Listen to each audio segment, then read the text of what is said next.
그다음에 우리 조윤선 문체부 장관님, 우리 문체부 장관께서 독대 문제 가지고 굉장히 청와대 장관 자신 엄청난 비난에 쌓인 거 아십니까? 그 부분에서 말씀을 좀 해주시죠. 정무수석, 국회의원, 인수위 대변인 두루두루 지내신 분이 독대라는 단어에 대한 해석을 못해서 이렇게 답변하셨습니까? 제가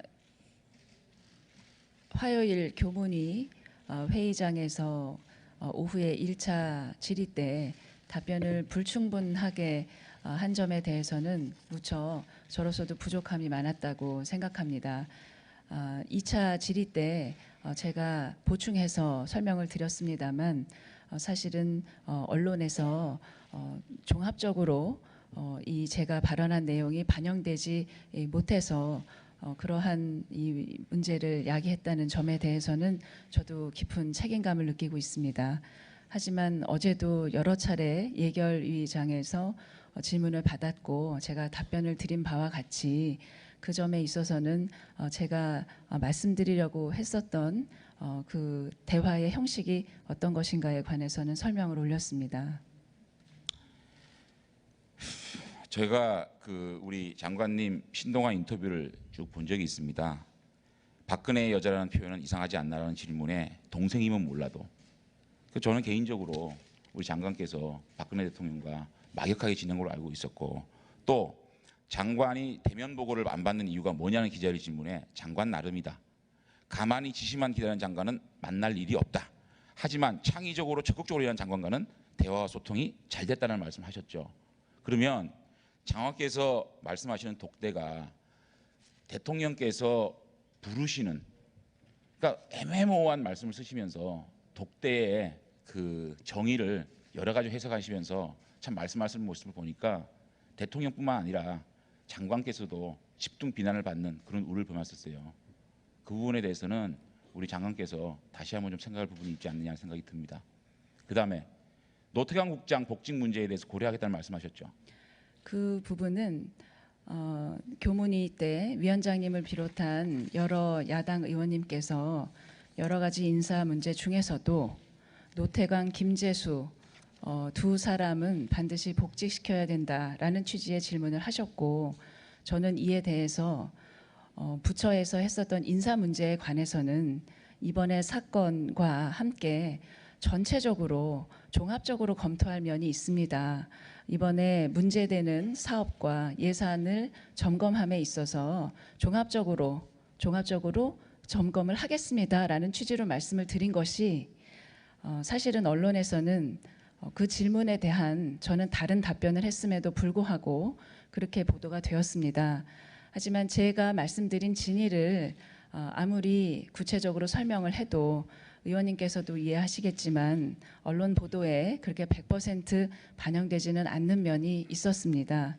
그 점에 관해서는 저도 상당히 제가 드린 답변이 반영되었으면 하는 입장입니다. 그러니까 장관께서 말씀을 잘못하시면 노태강 국장이 대통령의 잘못된 개입으로 노태강 국장을 파면했다라고 들을 수 있는 소지가 굉장히 많은 답변을 하신 거예요. 저는 답변을 그렇게 하지 않았지만 질문을 그 두 분에 관해서만 질문이 있으셨기 때문에 그렇게 전달이 됐을 수가 있을 것 같습니다. 알겠습니다. 저도 그 문제에 있어서는 굉장히 조심스럽게 답변을 올렸던 것이고, 사실은 이미 부처를 떠난 사람에 대해서는 법률적으로는 복직 문제는 가능하지 않다는 그런 법률 검토 의견은 내부적으로 있었습니다. 그러면 노태강 국장에 대해서 해임이 정당했는지에 대해서 살펴보실 겁니까?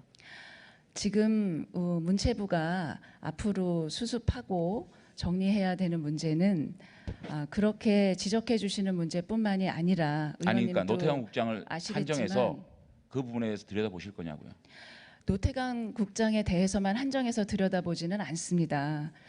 문체부가 지금 들여다보고 점검해야 되는 것들은 정말 굉장히 광범위한 범위에 걸쳐져 있고 집중적으로 예산부터 시작해서 검토해야 될 일이 많습니다.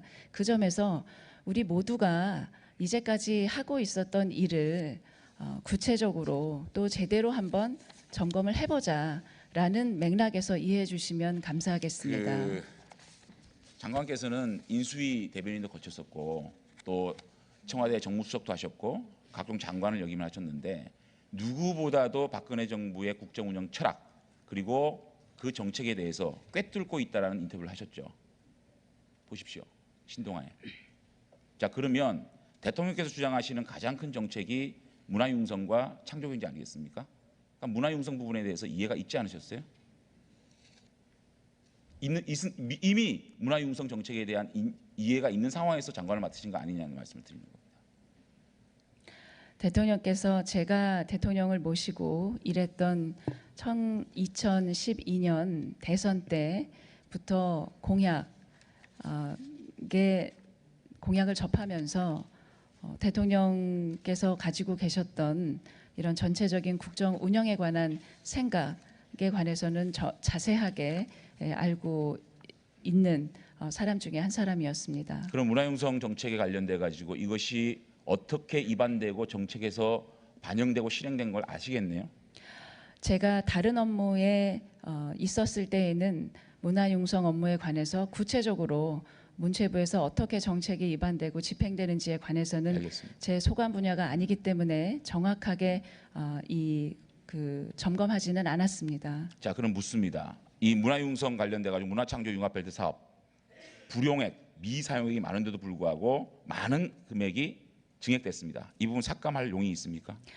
지금 의원님뿐만 아니라 여러 의원님의 지적에 따라서 이번 예산 심사, 구체적인 예산안 심사를 앞두고 문화창조융합벨트 사업뿐만이 아니라 그 이외에도 사인의 이익을 도모하거나 아니면 정책의 입안 절차가 자체적으로 구상돼서 올라간 것이 아닌 경우 기타 여러 가지의 경우를 분류해서 점검을 하고 있고 내일 예산 소위 심사 전에 의원님들께 말씀을 드리려고 합니다. 그런데 지금 말씀하세요.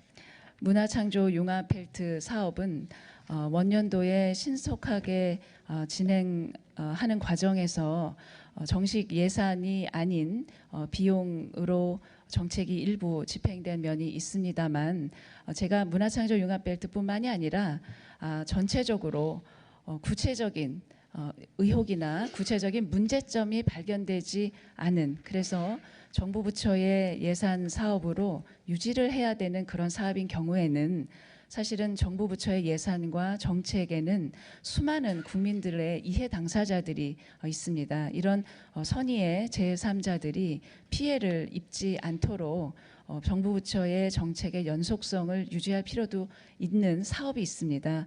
그런 사업과 그렇지 않은 문제가 있는 사업을 면밀히 저희 부처에서 차원에서도 가리고 또 예산 소위를 통해서도 교문위 위원님들로부터 의견을 받아서 정확하게 정리하도록 하겠습니다. 자, 정리가 된다 손 치더라도 최소한 이 예산의 실행부서 한국콘텐츠진흥원이 문제가 있다는 거 아시죠?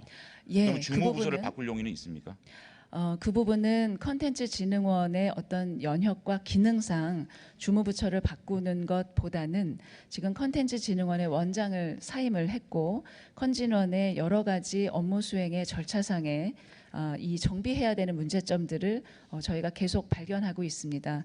컨텐츠진흥원의 업무와 이 업무 진행 방법과 이 인사들 또 그 컨텐츠진흥원을 어떤 인사가 이끌어가는 것이 이끌어가는 것이 가장 이런 문화창조융합벨트의 사업과 컨텐츠 사업의 신뢰성을 회복하기 위해서 필요한가 하는 점은 지금 문체부가 가지고 있는 가장 중요한 과제 중에 하나입니다. 내년 결산심사 때 이런 문제로 심사 때 이런 문제로 다시 질타받지 않길 바라겠습니다. 예, 의원님 지적해 주시는 것 저희도 정말 중요한 과제라고 생각하고 있고 그런 점에서 국회 우리 또 교문위 또 예결위와 함께 면밀하게 상의를 드리면서 정리하도록 하겠습니다.